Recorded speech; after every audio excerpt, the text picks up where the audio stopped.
অনেকেই হয়তো ভাবছেন আমি পাঞ্জাবিতে আগে এই দাগগুলো কেন দিচ্ছি।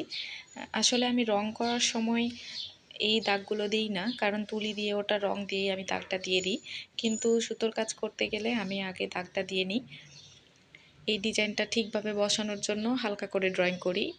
এই ড্রয়িংয়ের আগেও আমি অল্প একটু টাচ দিয়ে নিয়েছিলাম যাতে ড্রয়িংটাও পারফেক্ট হয়। এই দাগগুলো কিন্তু ফাইনাল না, কাজ করার পর হিট দিলে মানে আয়রন করলে প্রসেস করার পর এই রংটা উঠে যায়। মানে শুধু ডিজাইন গাইড করার জন্য এটা ব্যবহার করা হয়। আর সুতার কাজ শুরু করলে সেটা ভুল হলে তো সেটা পুরোটা কেটে না ফেললে এই সুযোগ থাকে না যে ডিজাইনটা আগের মতো হবে।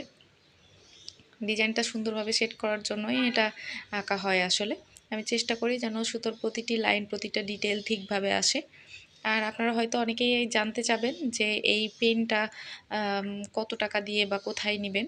এগুলো আপনারা সুতো চুমকি যেসব দোকানগুলো থাকে ওগুলোতে খোঁজ নিয়ে দেখতে পারেন। আর এইটা হয়তো বা 15 টাকার মতো দাম নিতে পারে, 10 থেকে 15 টাকার মতো।